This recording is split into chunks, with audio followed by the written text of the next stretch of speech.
어떡해. 또 떨어지셨다고요? 공인중개사 제도전 합격도 경로.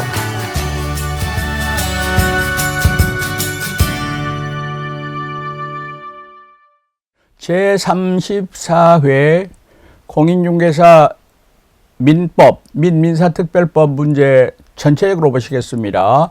출제 비율은 법령대로입니다. 예년과 같습니다. 다시 말하면은 총칙 10문제, 물권 14문제, 계약 10문제, 그리고 민사특별법 6문제로 구성이 되어 있습니다. 법령대로입니다. 출제 비율을 보면은 이번에는 아주 특이합니다. 그 출제 소재가 판례 문제로 구성이 되어 있습니다. 40문제가 모두 그렇습니다. 여러분, 여기서 우리가 판례 문제를 하면 지시문 안에, 괄호 안에 이거 만약에 다툼이 있을 때는 판례에 따르라 하는 지시문이 있을 때 판례 문제라 그러는데 40문제 모두가 다 포함되어 있다는 거 말씀드립니다.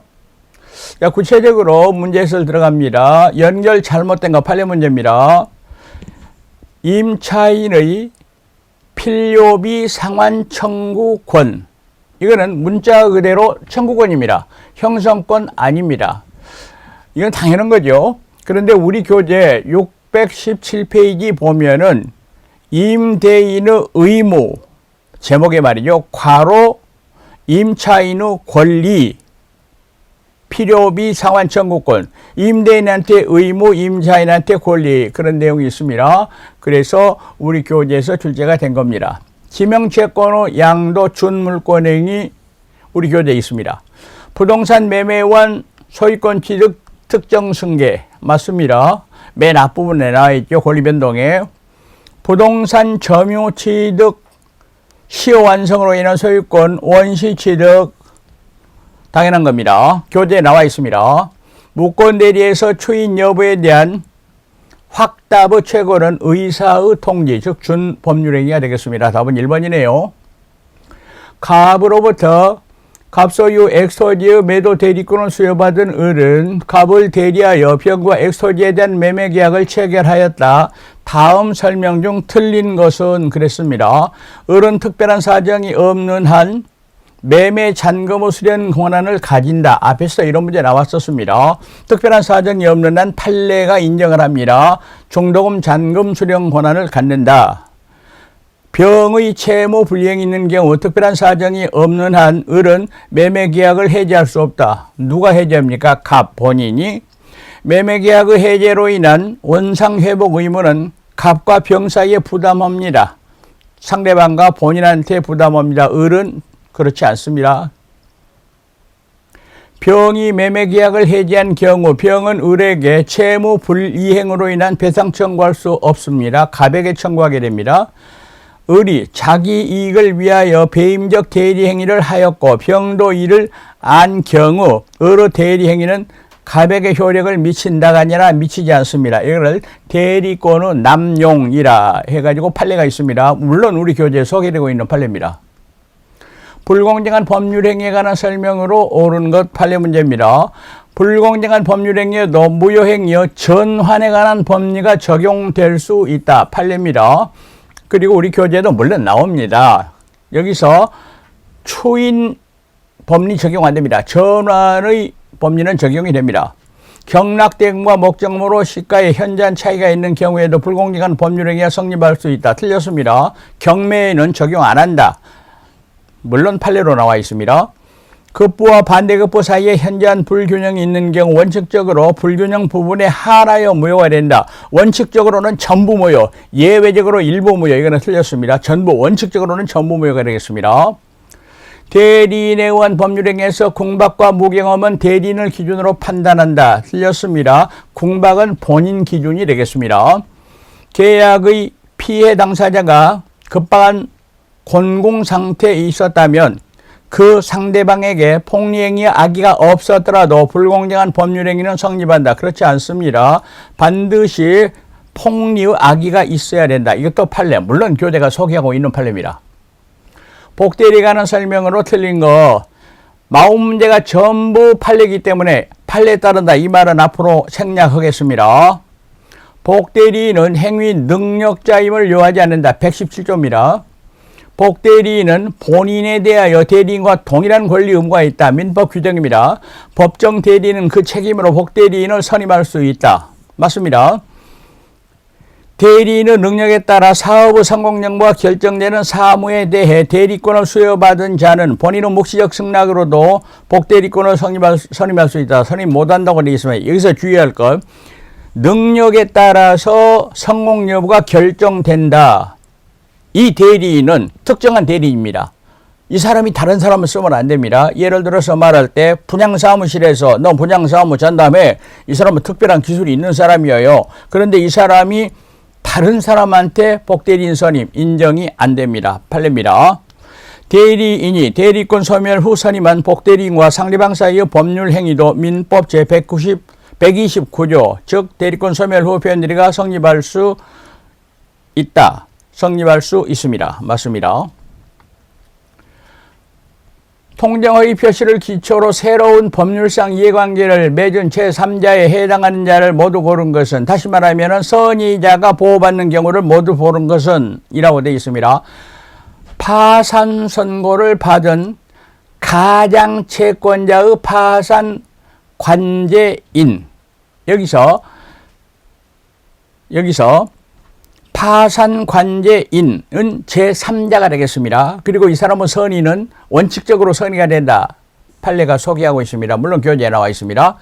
가장 채무를 보증하고 그 보증 채무를 이행하여 그 구상권을 취득했다. 구상권은 나중에 취득했기 때문에 새로운 이해관계 취득한 겁니다. 차주와 통정하여 가장 소비대차 계약을 체결한 금융기관으로부터 그 계약을 인수한 자, 계약을 인수한 자는 선의의 제3자 보호를 받지 못합니다. 즉 108조 2항 적용 안 됩니다. 틀렸습니다. 답은 3번이 되겠습니다. 무권대리인 을이 갑을 대리하여 갑소유 토지를 병에게 매도하는 계약을 체결하였다. 답은 설명 중 옳은 것은 그랬습니다.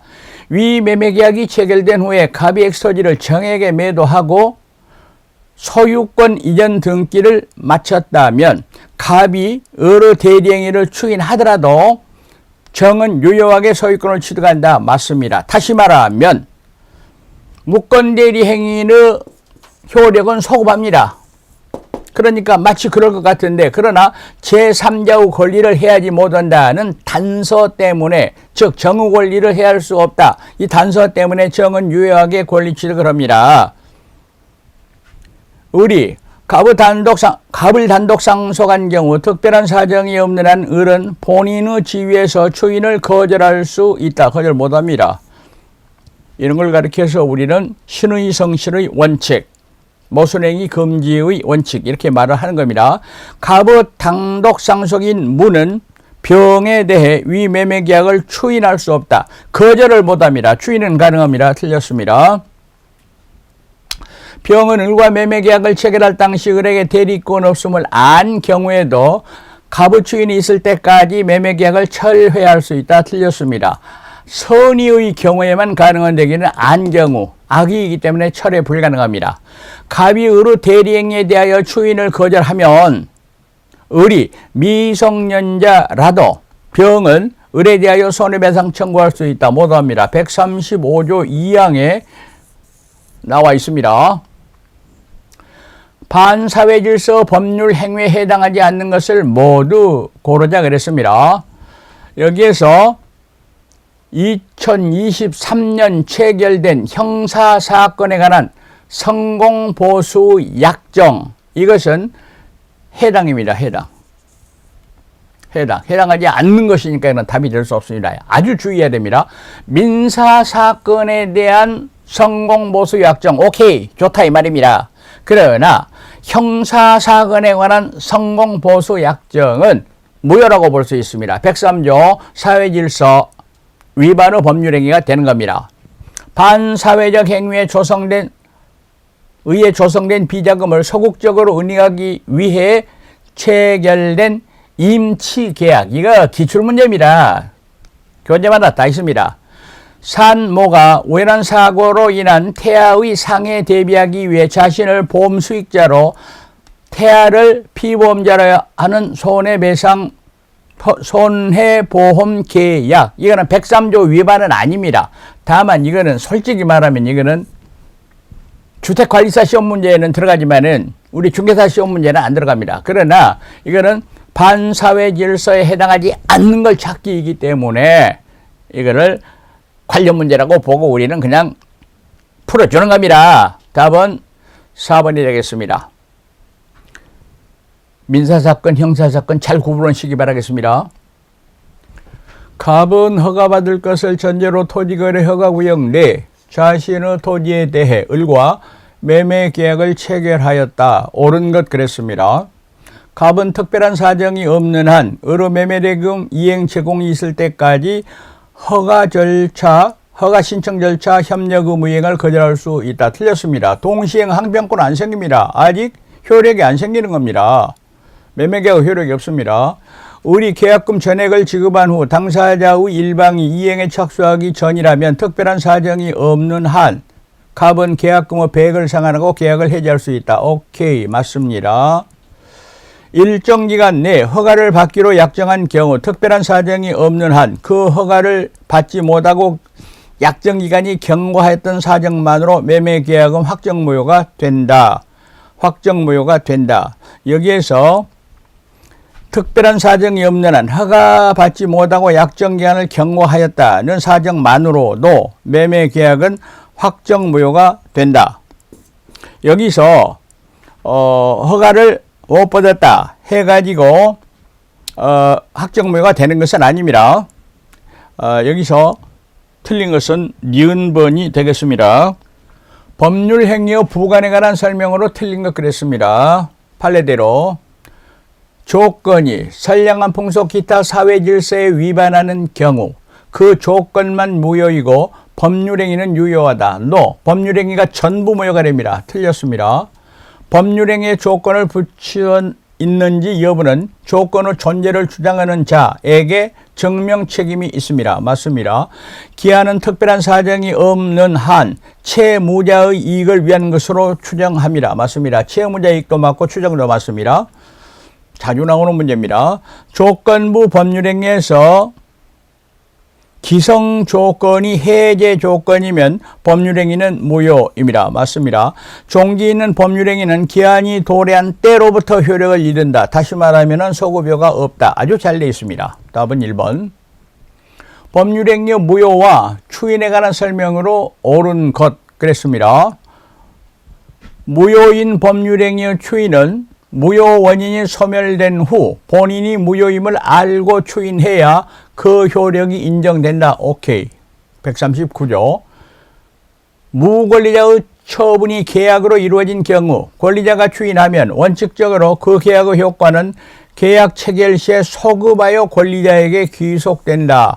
무처분권자의 처분행위에 대한 추인, 소급효가 있습니다. 따라서 계약 체결 시에 소급하여 잘 되어 있습니다.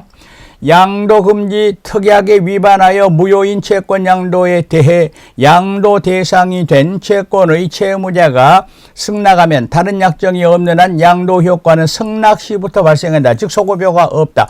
139조 무효행위의 추인에 해당됩니다. 답은 5번입니다. 점유자와 회복자의 관계에 관한 설명으로 옳은 것. 점유물이 점유자의 책임 있는 사유로 멸실된 경우 선의의 타주 점유자는 이익이 현존하는 한도 내에서 배상해야 된다. 틀렸습니다. 선의의 자주 점유자가 그렇게 되는 겁니다. 악의의 점유자는 특별한 사정이 없는 한 통상의 필요비를 청구할 수 있다. 오케이. 아주 휴해야 됩니다. 이와 같은 비용상한 청구는 선악을 구별하지 않습니다. 맞습니다. 점유자의 필요비 상한 청구에 대해 법원은 회복자의 청구에 의해 상당한 상한기간을 허여할 수 있다. 틀렸습니다. 어느 부분입니까? 여기서 필요비 상환에는 이런 거 없습니다. 유익비가 이렇게 기간 허여가 인정됩니다. 이행지체로 인해 매매계약이 해제된 경우 선의의 점유자인 매수인에게 과실취득권이 인정된다. 그렇지 않습니다. 이거는 201조 선의점유자의 과실취득을 얘기하고 있는데 이렇게 계약관계에서 생길 때는 201조 적용 안 됩니다. 계약관계에 따라서 해결을 해야 됩니다. 은비에 의한 점유자는 점유물의 과실을 취득한다. 취득하지 못합니다. 악의로 돼버립니다. 이거는 민법상 합유에 관한 설명으로 틀린 것은 합유자의 권리는 합유물 전부에 미칩니다. 합유자는 합유물로 분할을 청구하지 못합니다. 합유자 중 1인이 사망하면 그 상속인이 합유자의 지위를 승계한다. 합유 지분은 승계가 인정되지 않습니다. 합유물로 보존행위는 합유자 각자 단독 맞습니다. 공유하고 같습니다.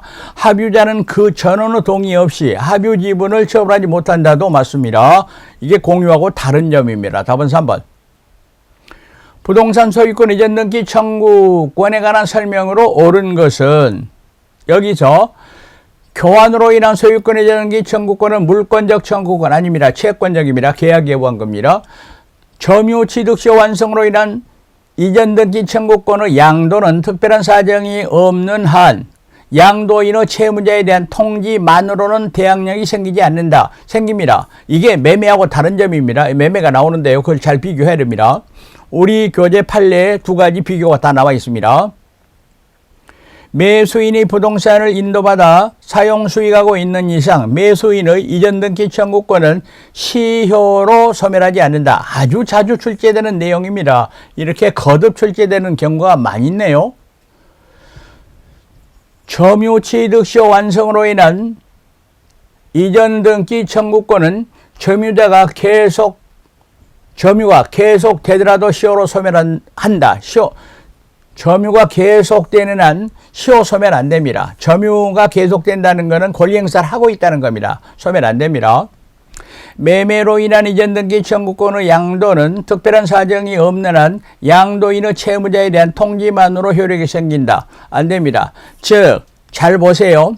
시효 완성으로 인한 청구권 양도하고 매매로 인한 이전 등기 청구권 양도 다르니라 비교 잘 하세요.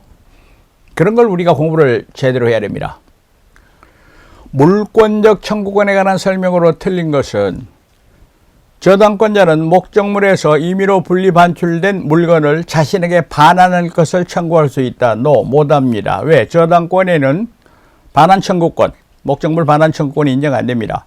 진정명의 회복을 원인으로 한 소유권 이전 등기 청구권의 법적 성질은 소유권에 기한 방해 제거 청구 잘 돼 있습니다. 소유자는 소유권을 방해하는 자에 대해 민법 제214조에 기해 방해 배제 비용을 청구할 수 없다. 최근 판례 주의합시다. 비용 청구는 포함되어 있지 않는다는 최근 판례. 이거 몇 년 전에 시험에 나온 겁니다. 미등기 무허가 건물의 양수인은 소유권에 기한 방해 배제 청구권을 행사할 수 없다. 여기서 미등기 무허가 건물의 양수인은 소유자 아닙니다. 따라서 물권적 청구권 없습니다. 즉 맞습니다. 소유권에 기한 방해 배제 청구권은 현재 계속되고 있는 방해 원인의 제거를 내용으로 한다. 잘 되어 있습니다. 이미 방해가 끝난 거 아닙니다. 자, 정답 확인하겠습니다. 정답은 1번입니다. 부동산 점유 취득시효에 관한 설명으로 옳은 것 이랬습니다. 국유재산 중 일반 재산이 시효 완성 후 행정재산으로 되더라도 시효 완성을 원인으로 한 소유권 이전 등기를 청구할 수 없다. 청구할 수 있다는 틀렸습니다. 청구할 수 없다입니다. 있다 틀린 겁니다. 여기서 행정재산은 시효 취득의 대상이 아니에요. 근데 완성 뒤에 됐다 하더라도, 완성 후에 행정재산이 됐다 하더라도 그 행정재산은 행정목적 사용이 더 우선시되는 겁니다. 안 됩니다. 시효 완성 당시의 소유권 보존 등기가 무효라면 그 등기 명의인은 원칙적으로 시효 완성을 원인으로 한 소유권 이전 등기 청구권의 상대방이 될 수 없다. 이게 판례하고 일치합니다. 진정한 소유자를 상대로 해야 됩니다. 시효 완성 후 점유자 명의로 소유권 이전 등기가 격려되기 전에 부동산 소유 명의자는 점유자에 대해 점유로 인한 부당이득 반환 청구할 수 있다. 못합니다. 못합니다.